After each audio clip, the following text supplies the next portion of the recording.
Hello. Hi. Welcome back to Double Indemnity, the podcast, where we review and talk about new movie releases. My name is Emily Glazer. My name is Jonathan Pyle. Yep, that's the gist. So, quick pro quo. Is that what a quick pro quo is? No. What is a quid pro quo? What is it? Quid pro quo is like... Quid? Quid pro quo. Okay. It's like you do something for me and I'll do something for you. Oh. Well, like in a workplace, it you is buy me frowned cookie, upon. buy you cookie. New girl, once again, infiltrates. Relevant all the time. From the start, we always have to say something about New Girl. Okay. So, not a quid pro quo. Here's what it is. I tell you things, you listen when I say them. Just so everybody knows, we're going to spoil this whole movie. We're going to talk about the whole thing. Also, remember to follow us on LetterBoxd DI_podcast, where we post the movies before we talk about them. Not after, before. Yeah, before. And then people can, do the thing, which Carly left a comment on it. So, Oh, she but did? we can get into it later because there will be a time and a place. Okay. But we will talk about Yeah. Carly's comment because I do want to discuss it. I actually already brought it up to Jonathan a couple days ago because I was wondering the answer to the question she had asked. Oh, I remember the question now. Yeah. But let's get on down in dirty into the first segment of the podcast before we talk about the movie, which is what are we watching right now? Right now. Runner. I watched a little bit, like 30 minutes of Succession. Yeah, that's all we need to say. We've talked in depth about Succession on this podcast already, so True. just, yeah.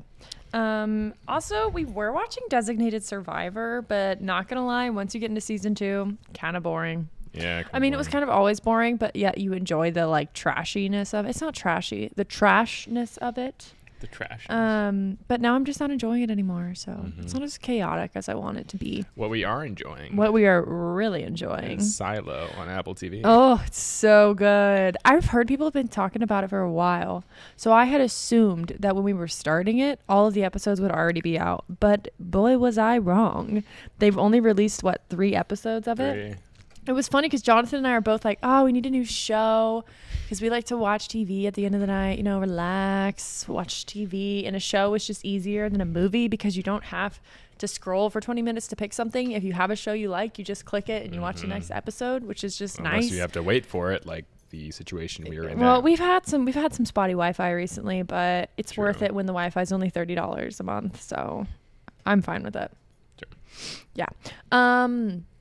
But Silo is really good. But my sadness is sad because there's only 3 episodes and we've already watched all of them. So despite the fact that we tried to get a new show, we have failed and we have to wait until Friday to see more of it. So that sucks. Yes. But it's really well made and it's interesting. Mm-hmm. Very funny to me because I feel like you and my generation, I think my sister was kind of a part of that age group too, that was really into like dystopian stuff. The dystopian, I don't think my sister read them, but I was really into them. Dystopian trilogies, like The Hunger Games and Divergent, like all of that jazz. Was super in like 2012, 2013, I feel like. Following Teens. Yes, the early teens. Maze Runner. The Maze Runner was, another one. And I feel like this is really catered to that targeted audience, and I am loving it because it is really taking me back.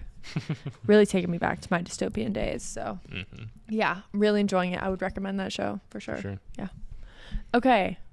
So, Jonathan, do you want to get into what the movie today is? Yeah. Guardians of the Galaxy Volume 3, directed by James Gunn, of course. He also did the first 2. He did a TV show called Peacemaker, which is great. Love that show. Oh, I've heard of Peacemaker. I've John heard of Cena, that. Yeah. I thought it looked stupid. Peacemaker It's actually is good. Such a bad name for a superhero. It's such a bad name for a superhero. Peacemaker. It's almost. But he's like not a peacemaker. Like he kills like I know. a bunch of people. I know. That's what makes it even worse. Is they think it's ironic. The Suicide Squad, not Suicide Squad, different movie, a lot worse than James Gunn's. And he is now one of 2 of the main showrunners for DC. What's a showrunner? Like the head of like DC. Oh, DC Comics. DC When you Comics. said DC, I was like Washington D.C. He's the president of the United States. James. That was his Made name, a right? name for James. himself, yeah. James Gunn. James Gunn. If you hear like aggressive sounds, it's because our dog, we gave her a new bone because it would really occupy her. entertain her, and she is having a good time over there. So if you hear crunching, cracking, screams of excitement, that is what that is. She's so cute. Yeah, she looks cute. I think this movie cements James Gunn as one of the best comic book directors of all time. I don't think so. He's so good at taking a group of characters I guess. and just making you care for them. Like he does But it that's every the writing. time. Well, I yeah, guess he you need a helps good write director it. too.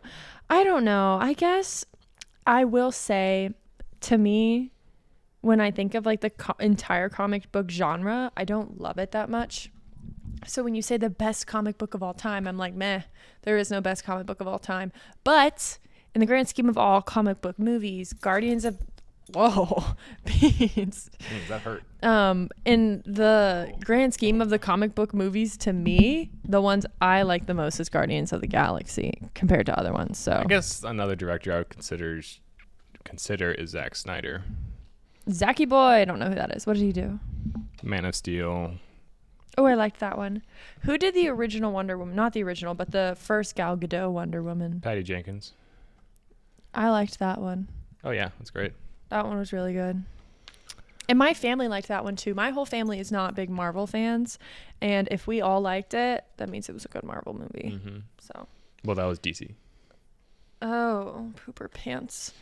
I don't know. It's all the same. It's not. I do have a comment about that later on that I want to touch on, Okay. how I feel about these comic book movies. But, you know, it is what it is. We'll get to it when we get to it. So. The movie stars. What were you going to say? Sorry. No, I want you to do what you need to do. You got it. Chris Pratt as Star-Lord. Zoe Saldana as Gamora. Dave Bautista as Drax. Just the regular cast for Guardians of the Galaxy. Bradley Cooper as Rocket. Excellent casting. Bradley Cooper is Rocket? I You never didn't knew know that? No. Yes. I love that. He's so good. Vin Diesel as Groot. Did you know that? No. Wow. This is such a, wow. I had no idea. Palm Clementif as Mantis. I apologize if I'm pronouncing that incorrectly. Karen Gillan as Nebula. Will Poulter as Adam Warlock. And Chukwudi Iwuju as the High Evolutionary. Who played Cosmo? That was... Oh, I knew who it was. It was... Oh, man. I guess it was a kind of irrelevant character, but they were kind of wasn't. inaugurated into the Guardians of the Galaxy. True. Well, my phone is not loading. So I guess we'll never know. It is a mystery. If you're watching right now, Beans is being the cutest. I'm going to see if I can get puppy sounds.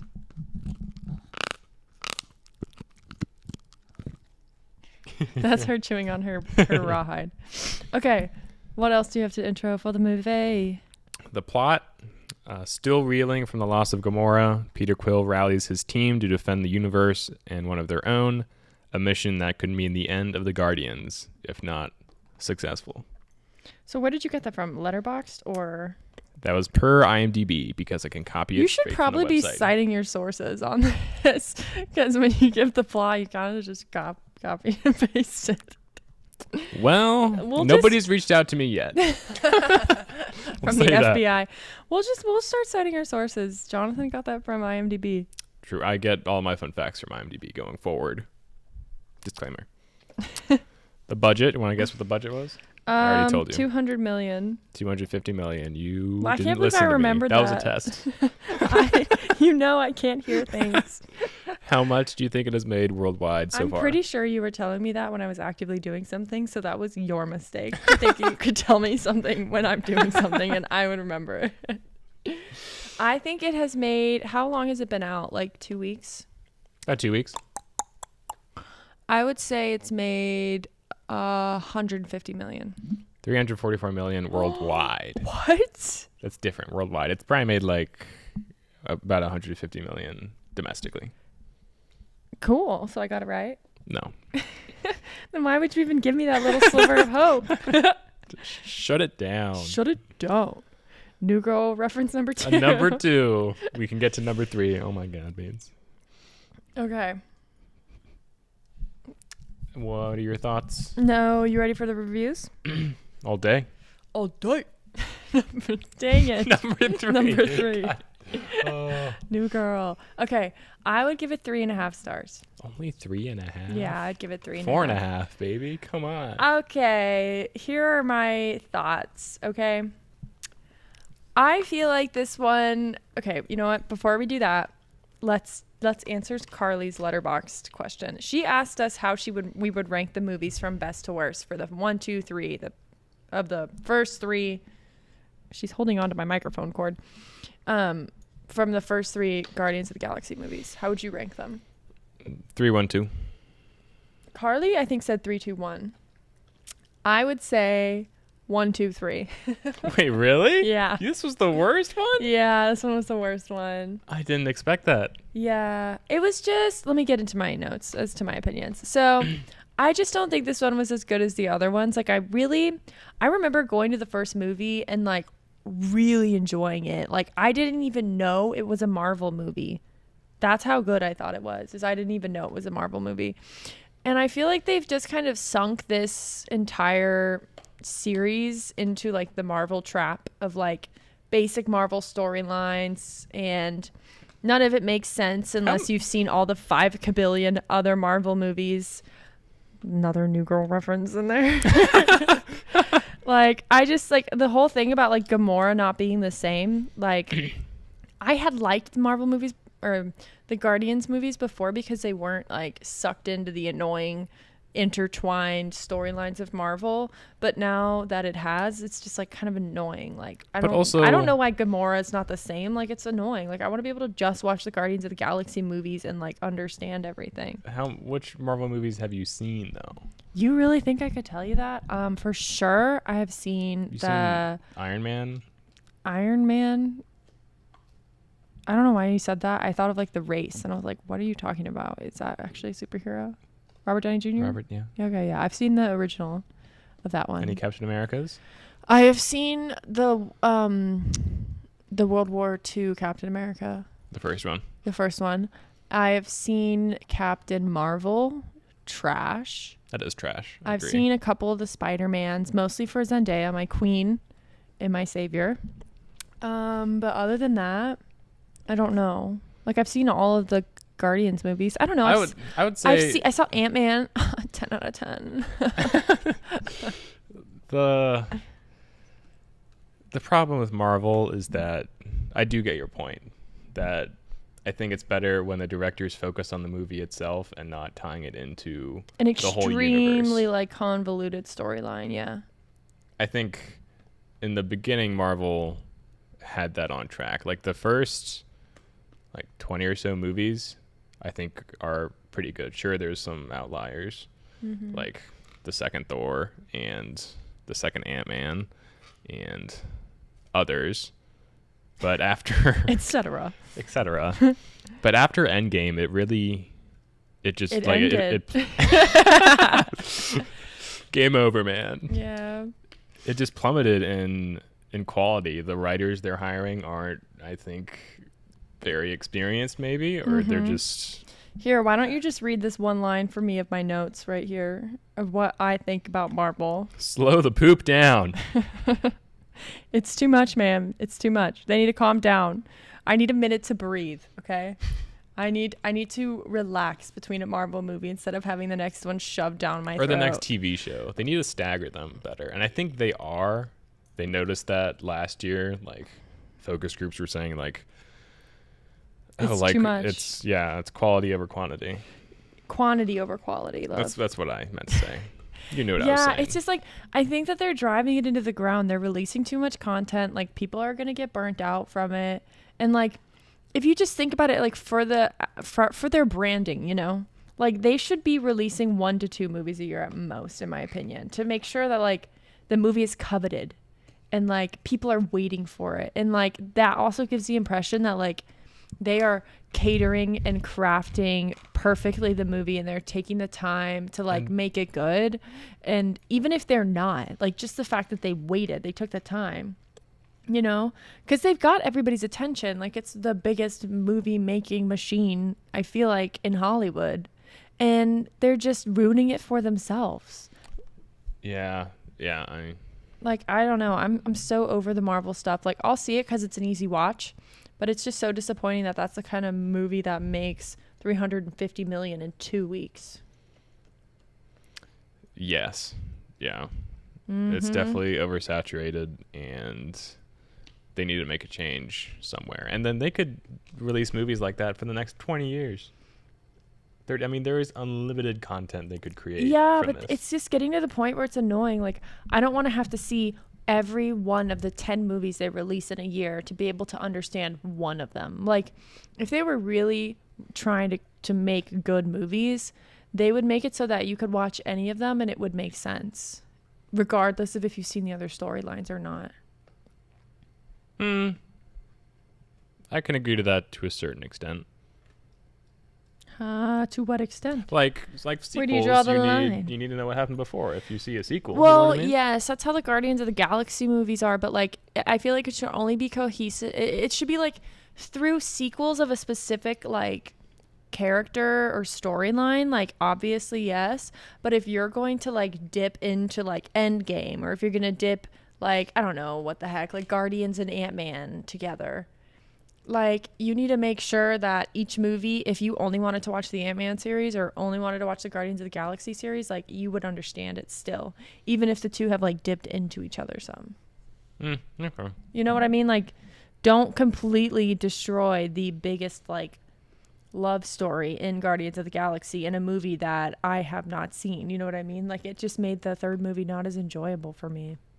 I guess that makes sense. Like, I wish I could have seen, you know, all that crap without having to watch Endgame. Endgame was so hyped up that I like didn't want to see it. That happens to you Like, with a lot of here's the thing, movies. like, I know I'm trashing Marvel, and like I have nothing against people who like Marvel. We're like, just Martin Scorsese now. It is a very like easy genre to watch, and like they are enjoyable movies. Like they give you exactly what you need to be entertained for that amount of time. It's just not my like preferred genre. Like that's nothing. That's to say fair. against people who do like Marvel movies. Like you should like whatever genre you like. I love rom-coms, and plenty of people don't enjoy those. So True. I get that. So now I have another bone to pick with Marvel. Something else I want to complain about.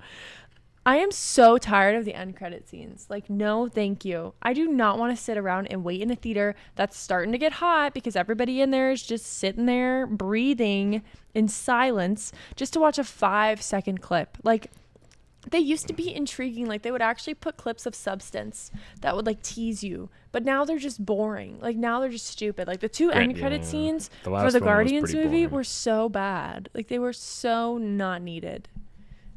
I was just so not into it. I just want to walk out. And the thing is, like, I'm really embarrassed to walk out because then like, I know everybody's like, going to be like, what a noob. Idiots. They have never seen a Marvel movie before. I know, but then it's like, I'm not a noob. I just don't want to wait for it. Like, I'm not a noob, I promise. So those are all my bones I have to pick. Is that what you call it? A bone to pick? Yep. Why do you pick a bone? Holding beans is bone. As I'm talking about it. I don't know. You just pick it. It's a weird saying. Okay. Do you have any comments before I get into the plot? Yeah, sure. There's one fun fact. Where Is my hairbrush? Not a New Girl reference. Not a New Girl reference. This movie is currently sitting at number 135 of the top 250 movies on IMDb. Who the heck is... Very impressive. Okay, wait. Doesn't that come from like people's reviews or something? Yeah, people review it on IMDb. And that's where it comes from, or is there other factors that go into it? Like, do the IMDb, you know, council. The council. Judicial. I think it's just the ratings, as far as I know. Wow, that is so... I mean, okay, here's the thing. Like, we'll get into it. They had some pretty cute stuff. Like, I enjoyed it. But I don't know. I feel like people are going to be mad at me that I didn't like it that much. I guess it just didn't can like have your it. I opinion. didn't walk out of it like I did the first one. Like, oh my gosh, that was so good and like funny. And the music isn't as good. The music, I will say, The music has gone in this downhill. one was the weakest. There are so many good options, and they just are not picking the good ones. Oh, it's now number 138 now. Went down by 3. Good. What do you think is number 1? Do you know? Shawshank Redemption. Yeah, correct. And then Batman. That's number 3. How'd you know? I'm impressed. You know this. Thanks. I don't know. With Wall Street's probably up there. Parasite. Parasite was up there for a while. I think it's number like 50 something. Oh, whatever. So, are we ready to get to the plot? Yeah. Okay. So this movie intros with Quill being like a total drunk because Gamora's not the same and everyone else getting on with their life basically. And at this point, I was highly annoyed because I had no idea why Quill was upset about Gamora until Jonathan literally told me that her entire memory was wiped and she doesn't remember him. Well, it's a different Gamora. No, it's the same Gamora. It was just she didn't live those years, right? True. With him? I don't know. Whatever. Potato. So then this man named Adam Warlock, a sovereign warrior created by the High Priestess, attacks them. And Adam Warlock was covered in gold paint. That's the Sovereign, I mean. That is just disgusting. It's Imagine the having to be Sovereign. covered in gold paint. Yeah, makeup Okay, took a you while. can't just keep saying it's the Sovereign and make it seem like it would be any better to have gold paint all over your face. Well, they were in the act. first, they were in the second movie. I know, but just why did they make that decision to just paint them gold? I don't know. I just think it's stupid. And like I just feel bad for the actors that they're covered in gold paint. And also like Elizabeth Zabecki, I don't know how to say her last name.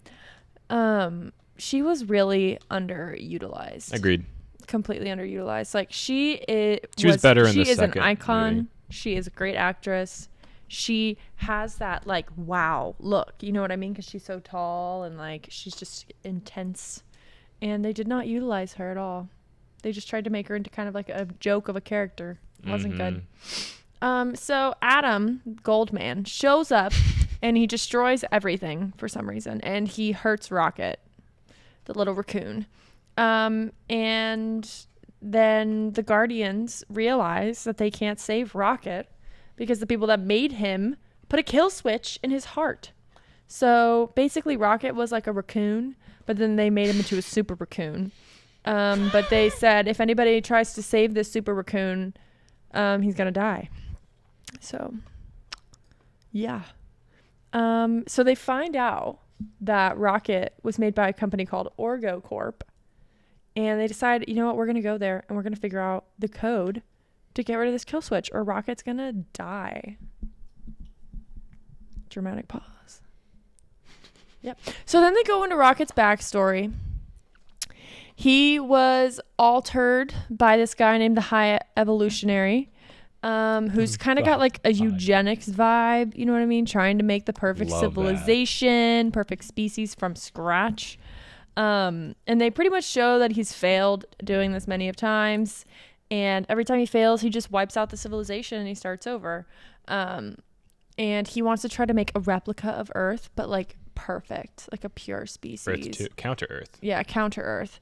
And so Rocket is one of his test subjects. And there's a bunch of other test subjects in these really sad cold cages. And they all become besties for the resties. And one of them is a rabbit with spider legs. And I'm surprised that that did not make this needing to be an R-rated movie because that is something of nightmares. You think that was what was surprising about this not being R-rated? There was a lot of other stuff that I was like, PG-13, really? Like what? Like the body horror? Body horror? The body horror? Yeah, like the convulsing bodies changing from little cute animals to like these grotesque animals, and then his High Evolutionary's face was ripped off. Yeah, but they didn't show his face getting ripped off. And it was kind of, I don't know why you're saying body horror. Horror. Horror. Not what do you mean body horror? Body horror. That is a term. What is that even? That's a term? Yeah. I thought you said like body horror. I was think like, I'm so vulgar. I don't remember any horrors in that movie. Oh, I don't know what body horror is, but I really appreciate you. It's like David Cronenberg. It's like The Thing. Stop telling me things I don't know what they mean. Just know it. You would be such a bad teacher. I'd be a great teacher. Understand this. You don't need to know why. The kid's like, so what happened in the Cold War? And you're going to be like, the Cold War. It wasn't great. Really cold. It was cold. And they were Everybody at was war. wearing jackets.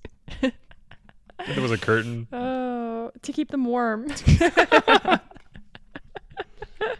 So bad. Okay. So then where was I? Okay, so yeah, they show Rocket basically bonding with all these other test subjects. They become besties.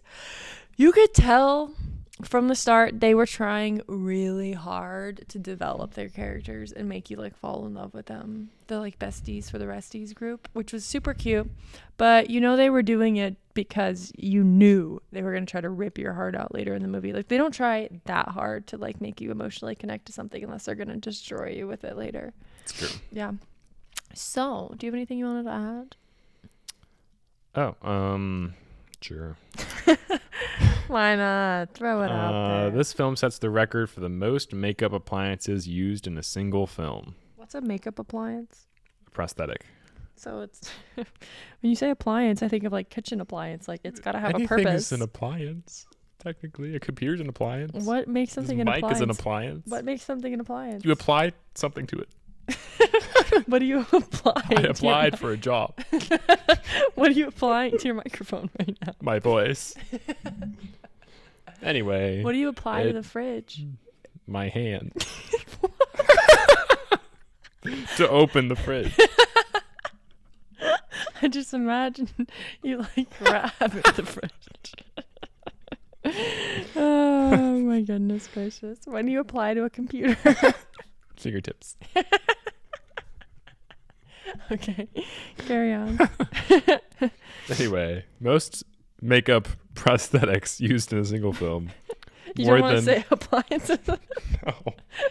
So what are they applying to the face? Appliances. 23,000 prosthetics used across more than 1,000 actors. Cool. That means they just spent a lot of time gluing things to people's faces. It was taking so long. Yeah. Also, another fun fact, Cosmo.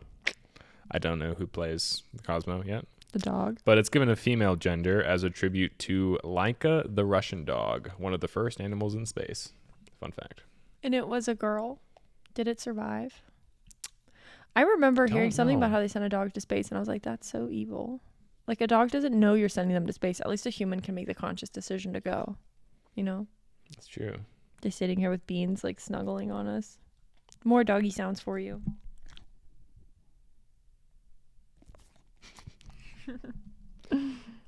Come on. Okay. Carry on. So basically Rocket becomes the star child of the High Evolutionary, but it makes the High Evolutionary angry because he feels like Rocket is smarter than him, and that like really hurt his ego. So 89P13. Usually parents, I feel like, think their kids are smart and they're proud of them for being smart, but instead the High Evolutionary was mad at Rocket for being smart. So don't do that to your kids.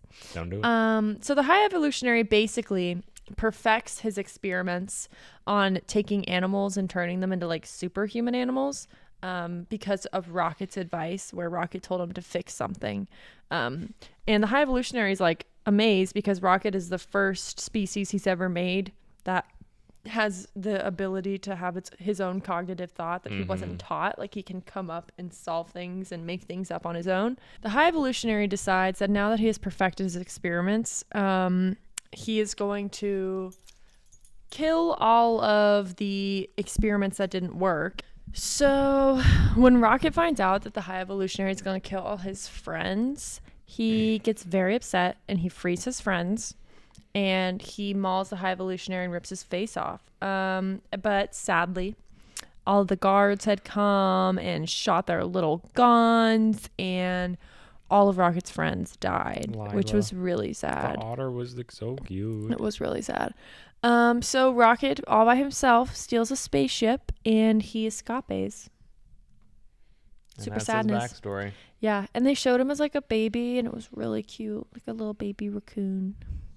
The babies were so cute. It just made me think of beans. Oh yeah, it made me think. Anytime I see a cute animal, it makes me think of beans. Like beans. Yeah. We thought of beans when we saw 65. Yeah. Anytime we see a cute animal or we see an animal like mauling something, we're like beans. We say that to each other in the theater. Yeah.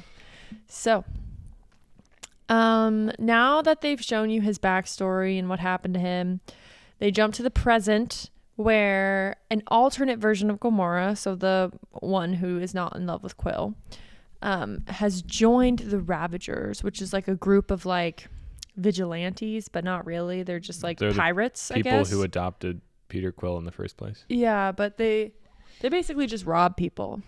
Yeah. Yeah, to make a living. They're pirates, I feel like. And she is going to help them to infiltrate the Orgo Corp because she's got them skills for some reason. I don't know, but she's somehow able to help them, and they paid her to do it. But I'm not going to lie, it was really annoying because she was being a bitch. She was being so rude. I did not enjoy it. Her being mean. Dang.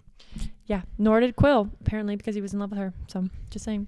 No need to be so rude, like calm down. I gotta be so rude. Isn't that a song? Why you gotta be so... Oh, that's mean. Not rude. I hate that song. It's close. I hate that song so much. It just never vibed with me. There are some good quotes in here. I gotta share them.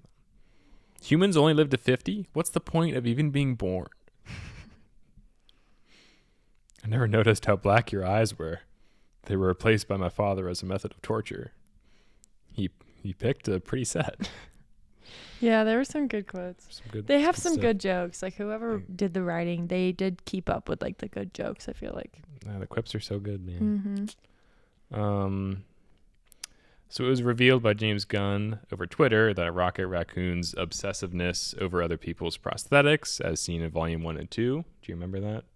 He's like, I gotta get that guy's eyeball. Yeah. Is related to the fact that all his friends from the High Evolutionary Subject 89 had prosthetics. Like, well, so yeah, it makes sense. I never even thought about that. That's cool. I wonder if they wrote that into the story on purpose. For sure. That's super cute. Yeah, they definitely wrote that to the story.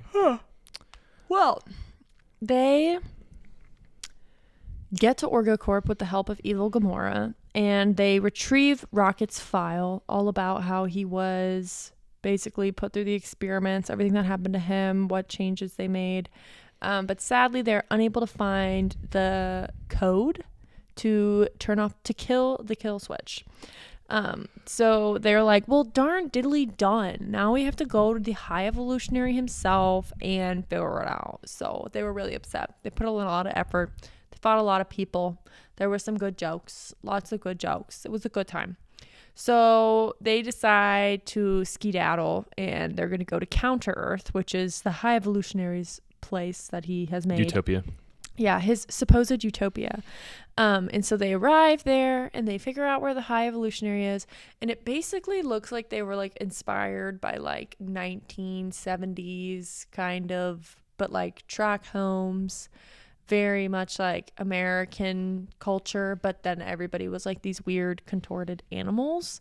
And basically you find out, even though this was supposedly the species that the High Evolutionary had perfected when he decided to kill Rocket, he actually didn't perfect it. And you see drug deals happening and like all the bad stuff, people fighting in the streets, and they're like, this is really the perfect species that the High Evolutionary has made, you know what I mean? Mm-hmm.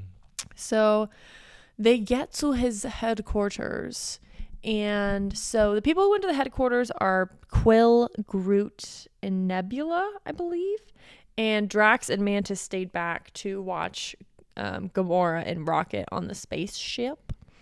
And there was a really good joke at this point, like a really good joke. It was really funny. When they were getting in the car, they did their F-bomb. Oh, yeah. He's like, how do I open the door?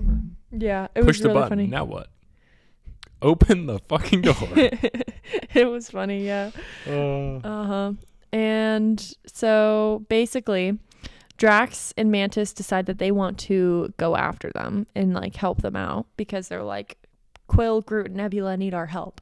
But in doing so, they left the ship with Rocket and Gamora all by themselves, which was a no bueno idea. No bueno. I do think they developed Mantis's and Drax characters very well in this movie. They did a really good job, I think, as well, developing their characters. Like, you kind of realize they have a thing for each other. Mm-hmm. Yeah. And then Drax at the end becomes like a dad. And then Mantis goes off. And, well, that's later. Mm-hmm. So Nebula, Karen Gunn, accidentally scheduled a couples therapy session on a day she was shooting a scene for this movie and consequently appeared for the session in full Nebula makeup. Aw, she had to go to couples therapy. Hopefully it was proactive and not reactive. Yeah, true. Mm-hmm. Oh my God, imagine showing up in your makeup. Oh my God, that's crazy. You know, at the end of the movie when, I guess I can tell that later. Yeah, save the fun fact when we talk about it. Okay, so the High Evolutionary, once they get there to his lair, he initiates his destruction plan because he has decided all of the beings on Counter Earth are not good enough, and he has developed a better species to replace them with, so he's going to explode the planet and start from scratch. So as he is jumping into orbit, Quill and Groot jump off of the ship because they have retrieved the code that they needed. The person, the code's in the head of his, like, number 3. In a henchman, yeah. One of the High Evolutionaries' henchmen. Let's get it out. Me and my podcast yawns, man. We're starting to have themes. That's true. That's weird. So, as the ship is entering orbit, Quill and Groot jump off with the head of this man because inside of his head is the code that they need to save Rocket. But Gamora gets there to rescue them, and Nebulous, Mantis, and Drax get on the High Evolutionary ship because they don't realize Quill and Groot have escaped. So now they have all switched places, and Nebula, Mantis, and Drax are all stranded on the bad guy's ship. So as they are trying to save Rocket, because once they get back on the ship, they have the code. They're going to try to save him before they save their friends. He flatlines, and he has a near-death experience where he reunites with his old friends, but they tell him, it's not your time, and they send him back. Go back. I almost cried at this part, not going to lie. What? Yeah, I was tearing up through this movie. What movies have you, like, cried in before? $1 Million Baby. I do not. I cried hardcore in that movie. I really don't want to see it because I've heard so many people say they cry in it. Arrival. Why would you cry in Arrival? It's such a beautiful movie. Don't hate on Arrival. I love Arrival. I love the actress, but I wouldn't cry in it. I just cry when I hear On the Nature of Daylight. It's a beautiful song. Oh, okay. Well, in the movie, it affects me too. I'm trying to think. Marley and Me? No, it didn't. Now, if I watch Marley and Me, it would get me. Now that we have beans? Yeah. 100%. Now that you've had to raise your own puppy. Mm-hmm. Oh, we should watch it. No way in hell. Sorry, watch Bye. You don't want to see that. There's others I know of. I have a list. Of the movies that you cried in? Yeah, I think it's on LetterBoxd. What? Yeah. Well, I took a screenshot. You have a pretty list sure of I the do. movies that you cried in. What? I don't want to forget. That's why I make lists. See, I got a lot. Favorite movie every year I've been alive. It's a good list. Movies where white people take their dogs out at 12 a.m. Oh, Her? Yes. Absolutely. Oh, you actually do have a list up. Shame. Inside Out made you cry? Mm-hmm. Heat makes me cry, believe it or not. Inception. I believe it. You're obsessed with that. Minari, that's true. Gattaca. Coda made me cry. Aw, About Time. That's so sweet. That's a cute movie. Truman Show, yeah. Only the Brave. Oh, The Green Man. the Green Man. The Green Lantern. Green Mile. LOL. Yeah. Any movie can make me cry. It really does. It just depends on, where I am in my cycle. What movies was the last movie that made you cry? Oh, I couldn't tell you. You I probably cried in Guardians of the Galaxy. You did? Probably. Oh, it's probably The Whale. Oh, The Whale. I need to add that to the list. That one is wow. Oh my gosh. Cue the waterworks. Cue the waterfall. Okay. So basically, Rocket comes back from the deadness. And that's like, woo, yes. So at the same time, Nebula, Mantis, and Drax are stranded on the bad guy's ship, and they see all of these humanoid children, and they're all in cages because they are the new species that the High Evolutionary is going to try to test out as the perfect species. Correct. So Quill is like, I can't stop yawning. You yawn too. So Quill sets out to go rescue them and save their lives. And it's like really dramatic. And like he jumps on the ship and it's super cute. Lots of cute things happen, like cutie cuteness. The hallway fight scene was so good. Oh my God. You know what's so funny? There was a scene where they were like fighting in a hallway and it was super dramatic and like it seemed like a one take basically. I'm not kidding. I straight up zoned out. You didn't? I was so bored. I straight up zoned out. And then I came back at the end and I was like, Jonathan's going to be so mad at me. I was literally sitting there like, I know he's going to turn over and say, that was so good. And you literally did. Like you looked over at me and you're like, that was so good. Come on. That's one of the best in the MCU. It's just like painful that you even say the MCU. What do you mean? It's just the Marvel movies. Marvel Cinematic, everybody says the MCU now, babe. Nobody says. It's not just nerds. And yes, I've never heard anybody say the MCU. Well, you must live under a rock. The MCU, the NBA, WWE, NCAA. ABCDE, FG. People say that all the time. POTUS. Okay. So basically, they rescue everybody off the ship. Literally, that's it. There's really nothing more you need me to explain. They do some dramatic stuff. It's fun. Yeah, cool. And the final dancing was so good. Dancing? Dance scene. They were dancing? We saw this. You even watched we the saw same this movie like over a week ago, so I don't They remember. were playing The Dog Days Are Over.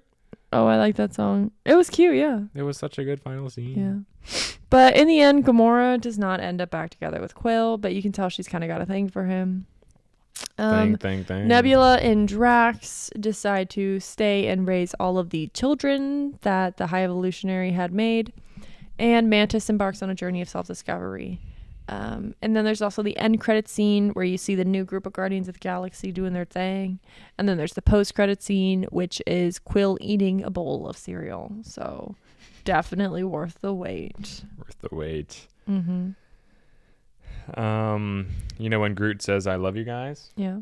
That's because he actually said, I am Groot. But like Gamora, the audience grew close enough to be able to understand him over the 3 movies over time. So now he'll have lines in the future? Not necessarily, but we've gotten to know Groot throughout the 3 movies just as well as the characters have. I know, but Jonathan, you're literally just repeating what you said instead of answering my question. Oh, I thought you didn't get what I said. No, that's why you were answering what I'm saying is if we know him well enough now, that means in the next movies, we will know him well enough to let him have lines. Oh, maybe. Yeah. Maybe that'll be a win for Vin Vin Diesel. You were just saying it again. You didn't. That'll be a win for Vin Diesel. He's probably getting paid. Do you think you get paid more per the words that you get to say? Like if he just says I am Groot over and over again, does he literally just go into the box and say I am Groot like 5 times and then they just use it over and over again? Or does he have an I am Groot for every time he says I am Groot? He probably changes his like inflection. I mean, he's got to only be in there for like 30 minutes. I am Groot. I am Groot. Do your best I am Groot. I am Groot. I like the baby Groot. Do they make it 2. deeper or does that actually his voice? I believe that's actually his voice. I am Groot. So, James Gunn was fired as a director for this movie back in 2018. Why? because of some offensive tweets he had made in the past, which I won't disclose, but are quite offensive. Probably Googleable. Yes, they are. I don't know what he said. Batista stated that he would demand to be released from his contract if the studio did not use the screenplay Gunn had originally written for the film. Who's Batista? Drax. Okay. Gunn was later rehired because nobody can direct a Guardians movie like he can. So he was hired. Yeah, so as long as you are, irreplaceably good, you can be a total shit person, is what you're saying. No, not at all. That's not what I'm saying. Like, think about it. Think about, like, Top Gear. I'm heartbroken that Jeremy Clarkson keeps being a total dickwad and getting his shows canceled. But also, like, don't be a dick, Yeah. And then maybe your shows won't get canceled. I'm not saying that at all. But I'm really sad that Top Gear is dead. The Grand Tour, yeah. Yeah, well, you know what? Everybody thinks of the Grand Tour as just like Top Gear continued. So Gunn was hired as the DC showrunner after he was fired from Marvel. He's like, shit, I'm just going to go to DC. It's a power move. Yeah. And now he's going to direct the next Superman Legacy. Yeah. Another Superman coming out with a new cast. All right. So next week, everybody, I'm going to be doing a family special because I'm going home. You'll miss me, guys. Don't worry. Jonathan will not be on the next episode, nor will he be on the one after, because taking a sabbatical. I'm doing a sister special. So yeah, Jonathan is actually being forced on leave for some offensive tweets that he made. We don't even have Twitter. We don't have Twitter, yeah. But yeah, so get excited. Family special next week. Me and my Goyles. Okay, y'all. I'm like really craving some dessert right now, so I'm going to say bye. Bye. Goodbye.